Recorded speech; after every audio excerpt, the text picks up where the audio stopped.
But I also think that we as a nation go back to the Disney parks as sort of a touchstone of who we want to be, right? We like to think of ourselves as having certain values that are expressed in the Disney parks. There's this optimism, there's the safety, there's always sort of this sense of kindness to one another at the Disney parks that you don't always get in other places. So that returning there feels like sort of re-upping your belief in who we can be. That is author and museum curator Bethanee Bemis, and you're listening to the Tomorrow Society podcast.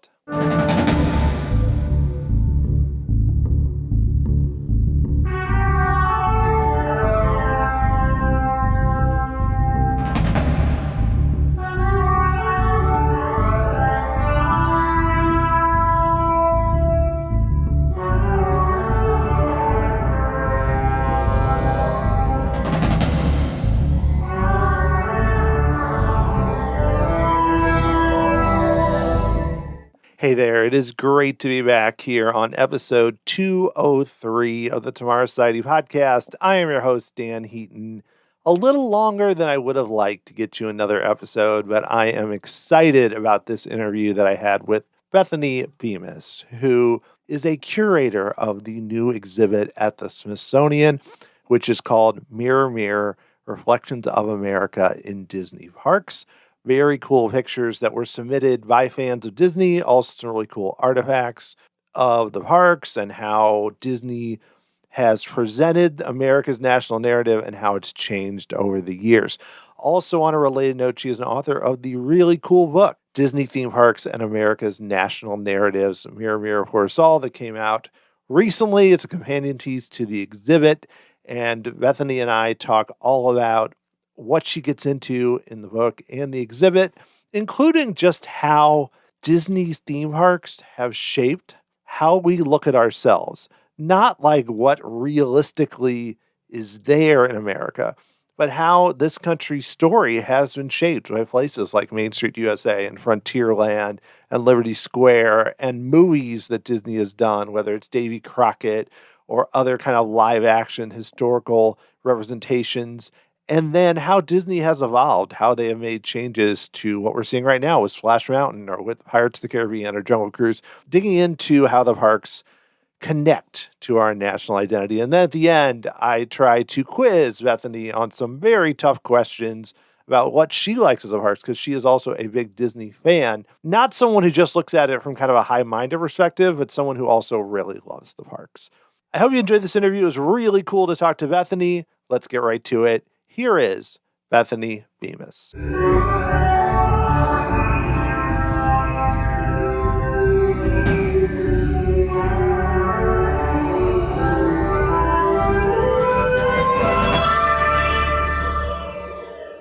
Bethanee, thank you so much for talking with me. Thank you so much for having me. It's great. Well, excellent. Well, I want to start at the beginning. Before, you became a curator and did all these things, like, how did you get interested even in Disney and in the theme parks and kind of when you were growing up? So, like for many people these days in America, it comes to me through my parents. My mother first went in the 70s. She went down with her parents to Fort Wilderness. They camped, they did the whole shebang, and she loved it. And so she tried to go back every couple of years, and she took us growing up every few years. So I've always enjoyed Disney World in particular. We're from the East Coast, so that's been easy for us to get to. But I really started studying it just a few years ago. Well, how did that change? Like, what was it about Disney World a few years ago, or even as you're growing up, that made you connect with it, or you wanted to look at it differently than just this is a fun place? I was actually working on a different project at the museum. We have an exhibit that explores American democracy. And there's a section about national narratives, national stories, and who gets to tell the national story, and do we need to all believe the same one? And we were putting it up, and I just kept thinking, it's Disney that tells the national story, right? Like, that's where I learned the national story. And so that really was a jumping off point for me to start a deep dive into sort of the academic side of the Disney parks. Well, it's kind of in a similar vein. I mean, I know you pursued history and education, and then obviously as a career, like studying it. So, how did that interest you just in general, beyond even Disney, just getting into that side of it as what ultimately became what you do for a living?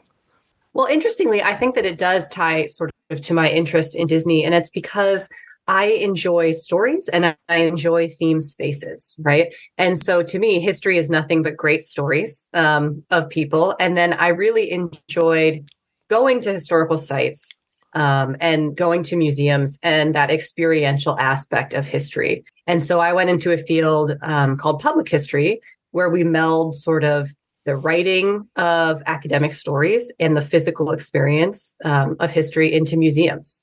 Well, yeah, that makes sense that it would connect to Disney because even just like you mentioned, Walt Disney World, I mean, with Liberty Square and Frontierland and Main Street and how they present history. So when you started to dig into that side of it, I mean, you mentioned that Disney fits so well. Why do you think that Disney fit well with kind of the way things you were studying, even in terms of America? I mean, the Disney company and the Disney parks have always been associated with this sort of uber Americana, right? Right from the get go. And part of that comes from Walt Disney himself. You know, he described himself as a very patriotic individual. He was interested in American history. And so those themes really pop through in a lot of the work that he did. And so we still see the remnants of that today, I think, in the parks and still in the films and the stories that the company's telling. I know you started even before doing what you're doing now, publishing some articles that I've seen online about Disney and all of that. So I'm curious, for you, what were elements of Disney that really interested you when you started to write and kind of narrow down to certain topics when you were kind of digging in more to Disney itself and kind of how they present history?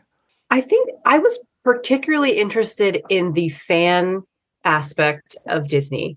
I think coming into it from a kind of academic setting, there's a tendency for academics to be kind of cynical, right, about Disney and the way Yes. that Disney presents history. And I, as someone who grew up with Disney, and I would call myself probably a Disney fan, it didn't feel quite fair to me, and I was interested in figuring out where that disconnect was lying between the Academy and the substantial portion of the American public who really were enjoying Disney and using Disney to make meaning in their own lives.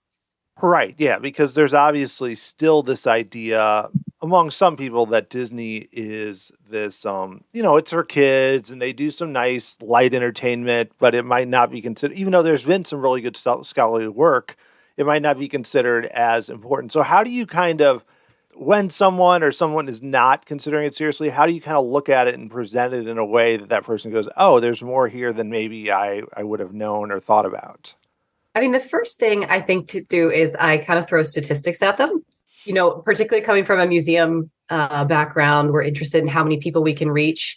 And I've seen studies that show anywhere between 80 and 90% of the United States will go to a Disney park at some point in their lifetime, Wow. which is a massive reach, right? And even, at the Smithsonian, we don't reach quite that many people. And so I think that simple fact has sort of shocked a lot of people into taking seriously what Disney does, just knowing that they touch that many people. And I also think even academics, when you probe sort of how they think about history, what pictures come to your mind when you think about the Wild West, if you probe deep enough, they also find that, oh, my idea of the West, unless I've really, really studied it, comes from Davy Crockett or it comes from Frontierland, because those things are embedded in our culture without us even thinking about it. Right. Yeah. I mean, I think about even being a kid and watching in the 80s, but they would still show those Davy Crockett movies on Wonderful World of Disney or the Sunday night show, and then, or, like Johnny Tremaine and all those different kind of Revolutionary War, all those, which as a kid, you're just like, oh, yeah, that's what it was like. That's totally, and I mean, there are elements of it. Maybe not so much with Davy Crockett. He was a real person, but, um, so basically, why has Disney, even you mentioned, you go in the book, you talk about, Mickey Mouse, the Everyman, and then Davy Crockett, but how has Disney shaped like the folklore of the country so strongly, especially as it's grown like post-war in the 50s and 60s? They start out by sort of just adapting folklore that already exists, right? So the Davy Crockett story, the sort of small town heartland stories that you see in the early Mickey Mouse cartoons. They're simply taking them and sort of repackaging them and giving them a new life, right? That's the thing that Walt did really well. He creates this new medium of telling stories. And then after, I think, sort of we get into the post-war period, we start to see both the company reaching back to find different stories. I'm thinking of like Alfredo Baca and stories that maybe we don't even remember today. They just didn't sort of take off as much as Davy Crockett did. But they also start fashioning their own stories. And that's the point, I think, where the fan influence really starts to be evident as the company is sort of learning what America feels like they should be in this new post-World War II, post-Cold War era, and tries to adapt their own storytelling to that new sort of sense of identity. Well, I know that before even this exhibit, which I know the book and the exhibit hit on a lot of the things you just mentioned, but you did an article called Mirror, Mirror for Us All for the Public Historian. I think it was in early 2020, and you referenced it in the book. So I'm curious, you getting a chance to do that, which ultimately then some of that is in the book, how you kind of then leading into the book kind of dug in further with like what you really wanted to cover in this book and how it related to the exhibit. So all the research that went into the book, I actually did for the article, but I had to cut out so much to fit 10,000 words or, whatever the article was, that I just felt like I still had so many stories of my own to tell, not of my own, but about Disney that I had found that I wanted to tell. And so what I was actually able to do with the publisher was take the article and just expand it. A lot of it is reprinted, but it's also then expounded on in the book, which was a really great way to sort of recycle the work that I'd already done. Yes, that's always good in Yes. any field, but especially academia, to be able to use your research that you didn't use and use it more. Well, I want to dig more into the book, but let's talk a bit about the exhibit too, which I think leads into it well. I know it opened this spring, and I'd love for you to explain a little more if people don't know much about it, what kind of the real focus is of the exhibit itself and kind of what's presented there. Obviously, it comes from the research in the book, but it's sort of a very small slice of it. So it's only 1,000 square feet. It has about 50 objects in it. And it's really exploring Disney's relationship with American stories. There's a section that sort of asks, what was Disney telling us when they first opened in 55 and 71? And then how are they adapting today based on the way that America is changing? And so it's a place where hopefully both the Disney fan can see themselves, but also the non-Disney fan will sort of gain some sort of understanding about how Disney has influenced our culture and why they're still relevant today.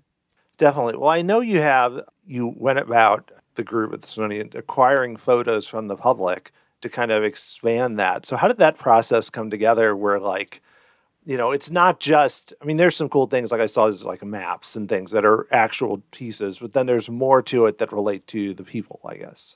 Yeah, I really wanted to make it about American stories, but that means it's about stories of Americans too, right? So we solicited photos via our website, the Smithsonian website, and we just asked for any photos, any stories that represented people's relationship to the parks.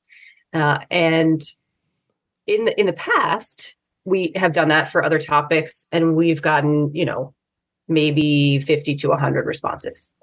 With this one in particular, which did not really surprise me. I know the Disney fan community always comes through for me. We got about 6,000 emails in a week. And so we had to close close submissions so that I could look at all the 6,000 emails. And I did. If you're listening and you sent in something, I read your email. I promise I did. It was about 30,000 images because, of course, you can't pick just one, right? That's your favorite from your trip. So we sort of sorted all of those by time period and by topic, and we were able to incorporate about 100 of them into the physical exhibit, mostly in these collages that sort of help to evoke the breadth of the Disney reach. In particular, one of my favorites has castle photos. There's that classic photo that you take when you Yeah. go to sort of prove that you've been to a Disney park. And just looking at a bunch of those over time and how public has changed and yet not changed, right, at the same Mm. time, I think is really impactful. Oh yeah, I think it's super cool. I mean, to have that. I mean, were there certain like really memorable submissions or photos or things that surprised you that you got a lot of that you didn't expect when you were asking for people to submit photos? We actually, well, we got like 5 or 6 previously unpublished photos of Walt Disney, which is always super cool. Wow. Yeah. And he, I mean, he really was just like walking around the park and taking pictures with people, which Yeah. is, I think a lot of people forget. And so that was really neat. And just, I think the stories, we got a lot of really detailed stories. I cried a lot reading them, right? Oh About gosh. what the place means to people, particularly when they've had family members that have passed on and they have memories in this place. I think even as someone who goes to the Disney parks and enjoys them, and it is part of my identity, I was surprised even by the depth of the connection that the public has to those physical spaces. Well, yeah, because it's like you hear people talk about the Disney gene, or people referring to like a religion. Where I mean, I think I have some of it, but I think there is probably even another level from me, who's doing a podcast, but of people that just it connects so much to their family, and oh, they went with their some family member that's no longer around, which I've heard a lot of, or just that I don't know, people lose it there, and especially you saw it with the pandemic recently, when people came back, and it was like somehow connected to we're back. Rather, at the time it was a bit early, but regardless, it was just so strong. And I mean, why do you think? It's a big question. Why do you think people connect so strongly with the parks, or at least maybe even just from your own perspective about what you read Mhm. or how you connected? One, I think there's the sort of safety aspect, both physical and emotional, right? It's a place that Mm. you can go. And a lot of families who have children who might have developmental disabilities wrote in that they enjoyed visiting the parks because it was a physically safe place for their child to explore. So there's that physical sense of safety and the emotional sense of safety, because when you're within the Disney parks, of course, you're sort of protected from the ugliness of the outside world. But I also think that we as a nation go back to the Disney parks as sort of a touchstone of who we want to be, right? We like to think of ourselves as having certain values that are expressed in the Disney parks. There's this optimism, there's the safety, there's always sort of this sense of kindness to one another at the Disney parks that you don't always get in other places. So that returning there feels like sort of re-upping your belief in who we can be. Yeah, that makes a lot of sense. And you referenced earlier, even though the kind of the ideas of the lands like Main Street and this, or Frontierland or even Liberty Square that, connect to the American story, or at least, our idea of the story. You mentioned it earlier, but I'm curious to dig in a little more. Like, how much do you think, especially maybe something like Main Street, where most of us who visited the parks never went to a main street in 1890s or 1900.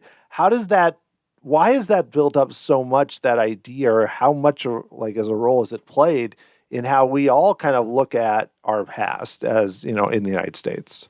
I don't think you can overestimate the importance, right, of of places like Main Street and Frontierland, because they form sort of the backbone of the idea of where we came from and what we are capable of as a society. So the Main Street of the turn of the century definitely didn't smell like popcorn, right? It didn't, have balloon vendors on it. But if we can believe in this ideal, right, that it was a place where people worked hard and they were all happy, and the train came to town and it brought prosperity, then we can sort of believe that we are continuing on that sort of upward trajectory, I think, as a people. Right. That makes sense. You come in and it's also the same mostly each time, Mm-hmm. it's like, oh, the piano player's there and the Dabber Dans are there and there's the vehicles and all that. So it's I guess the familiarity is a big part of it, right? For sure, for sure. And Yeah. that sort of repetition and familiarity, like it spreads, right? The more of us go and visit, the more it's embedded in our collective consciousness, right? That like this is our past. As a historian, Disney has, especially in the past, used attractions like Hall of Presidents or even at Disneyland Great Moment to Mr. Lincoln or the American Adventure, especially, where they present here is a variation of our past. So you're going at it as someone who knows and has studied this. How do you approach attractions like that? Like when you're watching them, I mean, given that they have real people that are from our past and they are addressing real events, but obviously are presenting them with a certain narrative that might not be completely full, especially maybe with some of the earlier variations of like Hall of Presidents and things like that. I mean, people in my industry might not like it when I say this, but I think that the themed entertainment industry and the museum industry, and all history presenting spaces, we're all selecting stories to present that fit a certain narrative, right? There is no sort of unbiased history. And so when I look at something like the American Adventure in particular, which has changed, right? A couple of times they've sort of really gone back and rethought how they did it.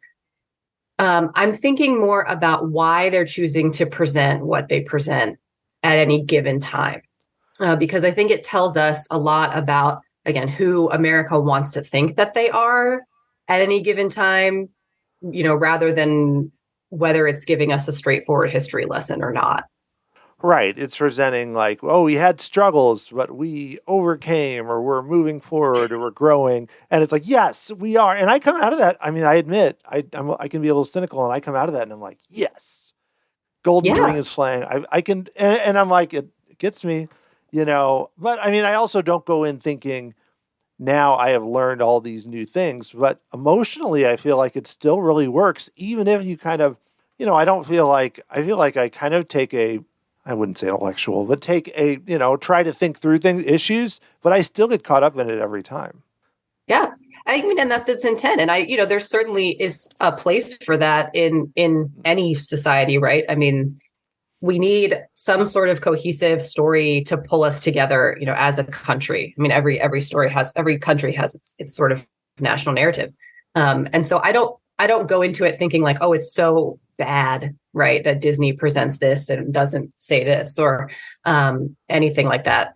And I can't control what they say anyway. So it's more about, why are they choosing what they're choosing at any point in time? Yeah, and a big part of your book too is the changing American identity and how the parks kind of relate to that, and how, especially in very recent years, how much has changed. But even going back to like the presidents, which you talk about, like Richard Nixon was a vice president, and he shows up in like the big 1959 opening, which is still kind of weird to see with them trying to cut the ribbon of the monorail and failing with the family. But then you have like Reagan, who's very focused on that. Obama even recently talked about it. So, I mean, why do you think the parks have connected so much where the leaders are then, almost using, I wouldn't say using them as symbols, but connecting with them as symbols of their own story as presidents and how they want to shape the narrative? Yeah, it's absolutely like a symbiotic relationship that's evolved between the parks and the office of the presidency. I think it really sort of begins by happenstance just because Walt Disney's from Southern California, and so is Nixon, and they sort of, know each other from running in the same circles. And so Nixon is also, of course, interested in seeing a large business succeed in Southern California. So, he first comes in 55, and he's given a key to Disneyland, right? Which is like so prophetic to me about the relationship that would come right between Disney and America. And I've done a lot of looking at Nixon's relationship in particular with Disney. I listened to all the Nixon tapes to see how often they talked about the Disney parks, and he actually really just liked it, right? He just enjoyed going to the parks. But I think he and then others very quickly realized that Disney was symbolizing this very positive image of Americana, And just like, throwing out the first pitch at a baseball game or going to the Iowa State Fair is today, that showing up at a Disney park is saying, I'm just like you, sort of, and I also enjoy the things that you enjoy. Yeah, because if we all 80 to 90% of us go to the parks at some point. The president goes to the parks. It connects that. Yeah, it's very similar. Well, also though too, on a related note, there's been a lot of. I mean, there's been some protests that you cover. Of course, the very famous Yippies in Vietnam with Tom Sawyer Island and all that craziness. And then things recently, like when Donald Trump came out at the Hall of Presidents and people protesting there. Why do you think the parks, I mean, it's kind of very similar to what we just talked about, but the parks sometimes end up being such strong spots for a protest to occur or for people to kind of speak out about various issues? I think it's twofold, right? One is just that, yes, they have become places that are always going to be in the news. And so standing out front of them is always going to be newsworthy. But the other is that, bringing whatever issue you have, on whatever side of the political spectrum you are, to a place that is representative of America. To me, I find it very similar to people who camp out and protest in front of the White House, right? You are sort of trying to claim your piece of the American identity and the American narrative by physically being in this place. And again, probably connecting to the symbol of what the parks are as much as what they actually present as entertainment or anything like that. Well, again, too, the parks have made a lot of changes in terms of kind of going on with the culture, with even recently with the Jungle Cruise, with updates, Pirates of the Caribbean. They've made changes multiple times with Pirates of the Caribbean, going back, to the pirates chasing women and that being changed. And then very recently with the auction scene. And then, of course, with Splash Mountain, with with it being closed and with Tiana's Bayou Adventure. I'm curious for you, just as, Disney, also, they're going to get very, I feel justifiable praise, but then also criticism and everything for trying to make changes along with the culture. I know, I mean, why do you think it's important for Disney, though, to continue to evolve the parks as the cultural norms have changed? I mean, I think, one, it's just a savvy business move, right? I mean, right. If you want to continue to attract consumers, you have to be where they are. Two, I don't think that Disney parks would have seen or would continue to see the success that they have. I mean, Disneyland just celebrated its 68th anniversary, right? That's right, right? Yeah, that's right. Math skills are not great. And that longevity and being able to connect with people across generations is only achieved, I think, when each generation can see themselves in the park. So if I went to the park today and it felt like walking into my grandmother's house, right, and hearing the same stories that my grandmother would tell me, it might be okay for a day, but I wouldn't connect with it on a personal level.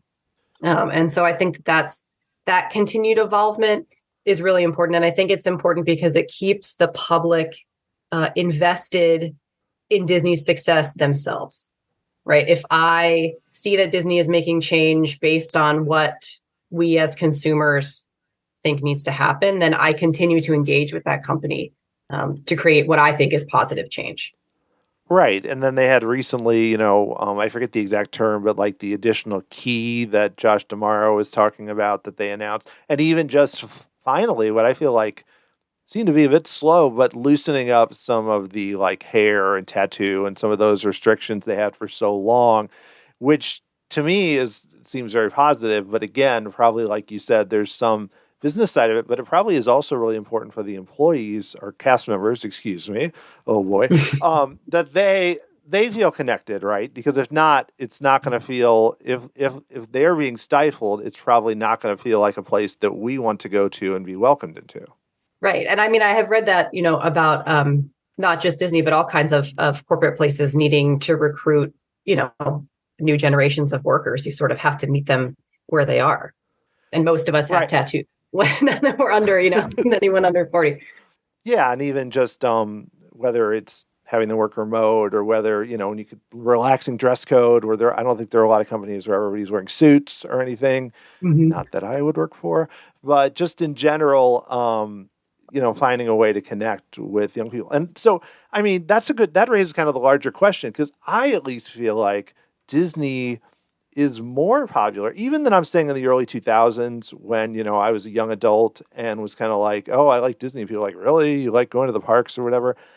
I feel like it's gotten really, really popular with like 20-ish millennials, 18. Just more than it was when I was that age. Mhm. I was born in 76, so I grew up, like I said, 80s and 90s.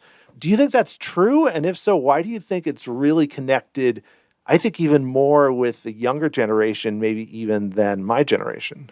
I do think that's true. I don't have any, empirical data to Yeah, back that up, right? But I don't either. yeah, we agree, so that's enough, right? That's all it takes. That's all it takes. I do think that that's true, and I suspect that it has something to do with, Disney's successes kind of ride waves of economic and cultural concern. So Mickey, arrives on the scene right when the Great Depression is hitting, and people really latch onto him as this symbol of optimism and hope. And then the same thing sort of happens in World War II, right? And we adopt the Three Little Pigs song as, like, they call it our new national anthem, right? We're gonna defeat any foes that come against us, the big bad wolf, etc. Then in the 50s, we're in the middle of the Cold War, right? And people are afraid for their very lives when they go to school, but not when they go to Disneyland. And I think, the more that I read about sort of the millennials and Gen Xers and Gen Z, the more I am convinced that they are also sort of, coming of age at a time when, there was the Great Recession, then there was COVID, and that Disney is still providing this sense of comfort and escapism, and particularly for people who are having to make a life in a time that's maybe less optimistic than 76 was. Yeah, well, I was a baby, so I don't I don't remember 76 very well. But I think it even connects with me. I think about going back to the parks last summer.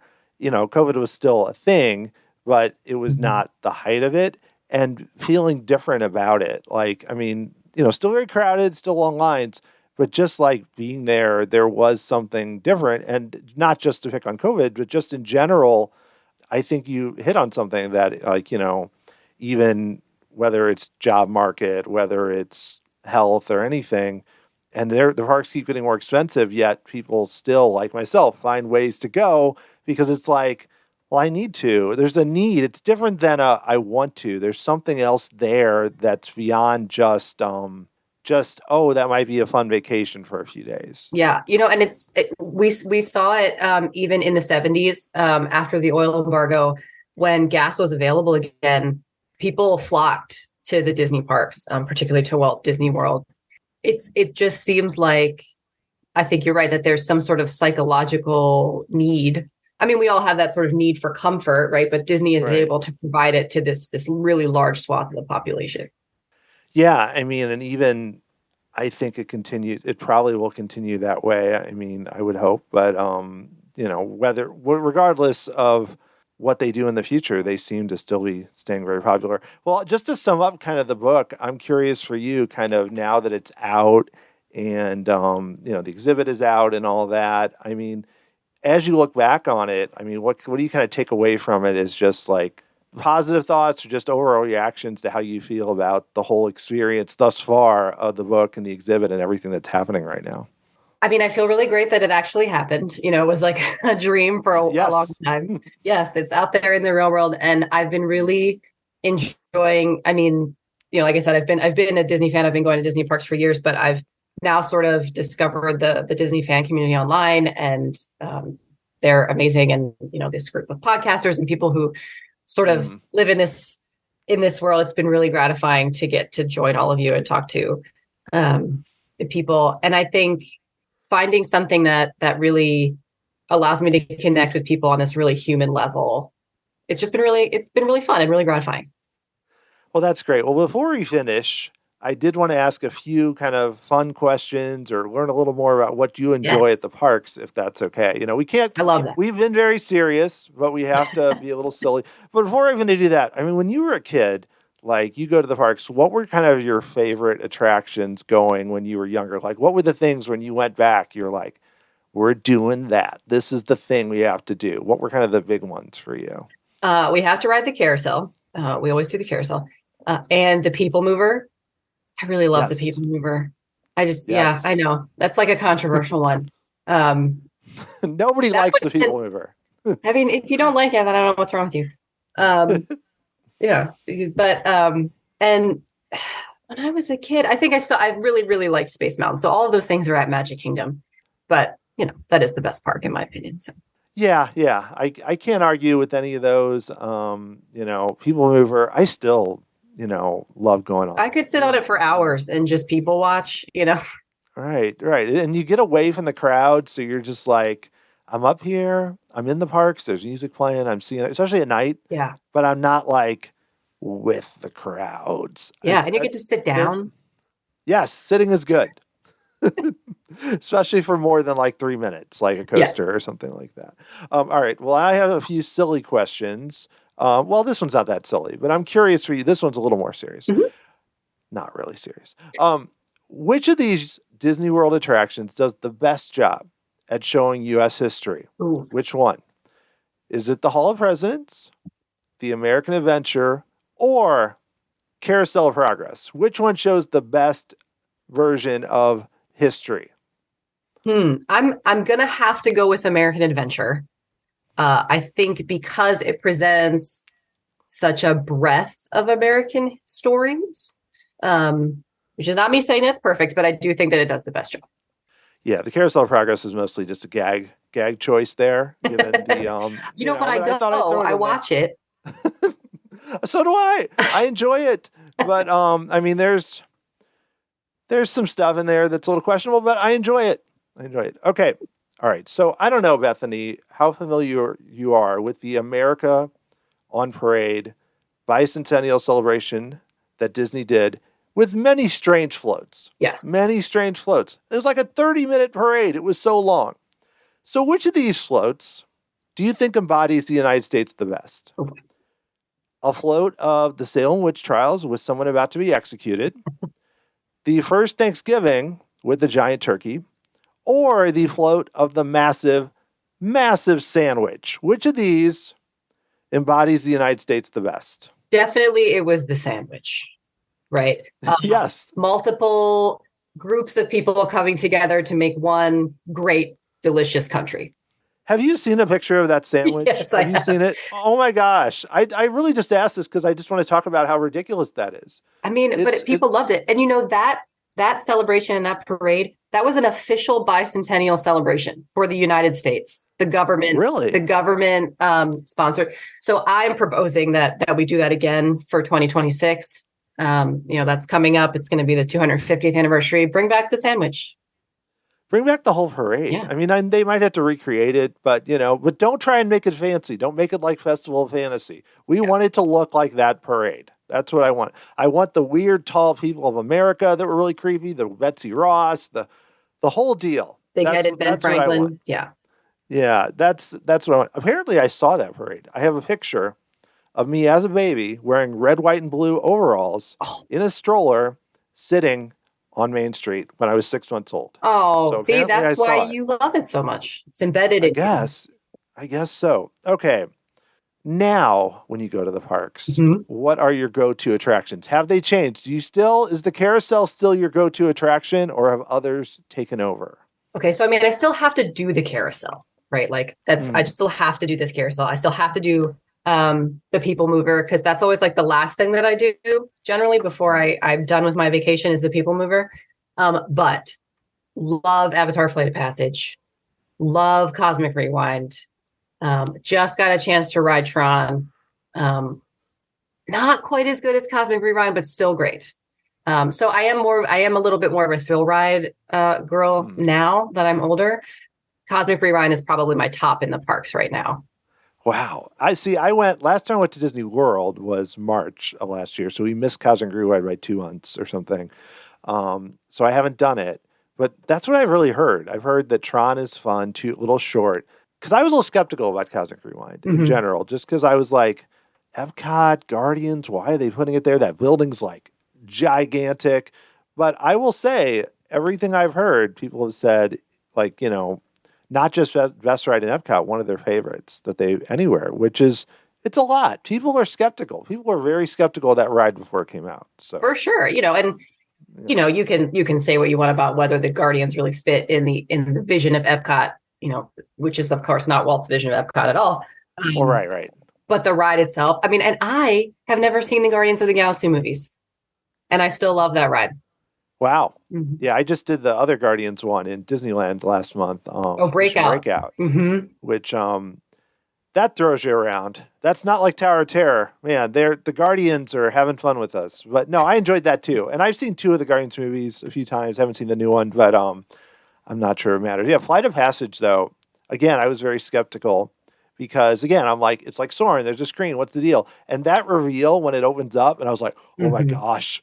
I was stunned how much I enjoyed that. Because again, it's like screens, whatever. No, there's something about that when it hits on that emotions we've been talking about. Yes. Yeah. You feel like you've gone on an adventure, right? No, I love that one as well. So those are my top three. I have a 7-year-old daughter that's now my like Disney buddy, right? And this last time we went, offered for her to try Cosmic Rewind and Tron. And she's not a huge roller coaster kid. Hated Tron. She hated Tron with a passion, screamed and cried the whole time. I felt really bad. We also got sat in the front, which I thought was great. She thought was a devastating turn of events. But Cosmic Rewind, she kind of enjoyed. So even if you're not really a roller coaster person, no, that one's still a good ride. Yeah, my girls are 10 and 14, and my 10-year-old especially is now at the stage where it's like, where are the roller coasters? I take her on like a Fantasyland dark ride, and she's like, yeah, this isn't doing much for me. Where's the roller coasters? So that's mostly good, but there's only so many. But yeah, so I have one more question for you related to this. What's an attraction that is popular that you just don't like that much? That you're like, I don't have to do that every time, but people seem to love it so much. Oh, Seven Dwarfs Mine Train. Very popular. If I don't get on it, I'm not sad about it. I don't know. There's something about it's like a little too short for me and not quite as thrilling as some of the other coasters. So, if I miss it, no big deal.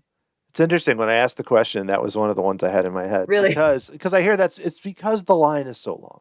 Yeah. Like because it holds so few people, that people are just like expecting it to be like, this is like, I don't know. I mean, it's different, but like this is going to be on the level of the best Disney coaster, and it's too short. So that I think the line's just kind of like Navi River Journey, which I like.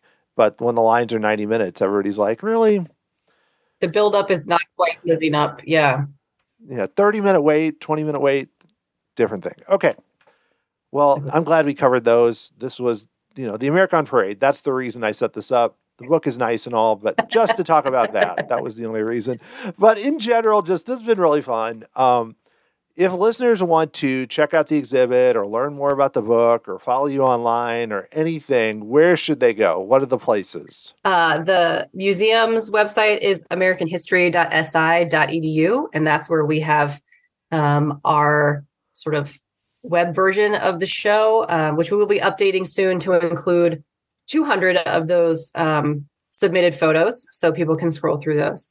I do my sort of Disney social media tweeting, and now that we have Threads, I have a Bethanee Bemis, that's an easy one, on Threads and Instagram, and then B Bemis D'Alessio on Twitter. That's a harder one, but I'm still annoyed someone took Dan Heaton, my name, on Twitter. Ouch. And never post. They have never posted.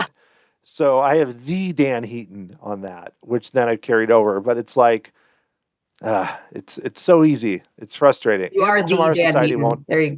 Yes, I guess so. Tomorrow Society also won't fit on Twitter, which annoys me. So it's Tomorrow SOC. SOC.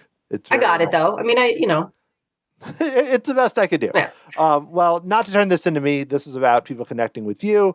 But Bethanee, I really enjoyed the book and hope that I can get to the exhibit. We'll see. But regardless, I will be checking out those photos when they go up online. I think that's going to be super cool. Can't wait to see them. Highly recommend everybody check out the book and the exhibit. Thank you so much. This has been awesome. Thank you. Before we finish this episode, I did want to comment on the sad news that I learned very recently about the passing of Imagineer Glenn Barker. I heard from Glenn's daughter about this sad news, which was very unexpected. And I want to take a few minutes just to mention, one, Glenn had such a cool career at Disney. I had a chance to talk with him on episode 84. And, more than 45 years where he worked for Disney creating these sounds that we've all enjoyed so much of the parks. The list of attractions he worked on, way too many to mention. Big Thunder Mountain Railroad, Space Mountain, Impressions of France, the Matterhorn, Pirates of the Caribbean, Star Tours. And on the episode, he talks a lot about how onboard audio was created at Space Mountain at the time at Disneyland, which was mind-boggling to me what they did. And then also just explains how sounds work in attractions so well, including an explanation about the Pirates of the Caribbean. And Glenn had this really down-to-earth way of explaining extremely complicated subjects that someone like me who doesn't really understand how sound actually finds its way into attractions and how it works, but in a way that still was very technical, but also clear and cool. He's also the voice of the Hatbox Ghost at Disneyland. Lots of little Easter eggs from that. But beyond the things he worked on, which were incredible, Glenn was also a really down-to-earth, genuine guy. You would never know from talking with him for a few minutes how much he achieved in his career. He was a really good friend to the podcast. I had a chance to connect with him a few times, whether it's Bill Cotter does Zoom calls on Saturdays that Glenn would appear and tell stories about his career. Just a really classy individual who just seemed friendly and humble and also just so talented. But his career achievements seem to be, it almost feels secondary to me. Just in the few interactions I had with Glenn, just seems like just a great individual. And he'll definitely be missed. I am going to next week repost episode 84 on Monday, because I feel like, yes, I can post the link, and I've done that on all the social media if you're interested, but I want to make sure that his story and what he worked on is able to be heard by many of you who possibly weren't listening to the podcast back in October 2019, and hopefully it helps just a little bit to pay tribute to Glenn, and he'll definitely be missed. I'm so sorry to hear this news. And if you would like to check out that episode or any other interviews I had with authors, filmmakers, podcasters, Disney Imagineers, lots of experts on theme parks, go to tomorrowsociety.com/podcasts with an S at the end. You can always support the show on Patreon, patreon.com/tomorrowsociety to learn more about that. You can follow me on Twitter, TomorrowSOC, Facebook, Instagram, Threads, Tomorrow Society, also YouTube channel. If you'd like to get a hold of me, send me an email, dan@tomorrowsociety.com. The music for this episode was written by Adam Hookey, performed by the Sophisticated Babies. Like I mentioned, next week I will be reposting the interview with Glenn Barker. I hope you all check that out. It is definitely worth a listen. It was super cool and had just an amazing career. Thank you all for listening to this interview with Bethanee Bemis. Hope you're all doing awesome out there, and I will talk to you again next time.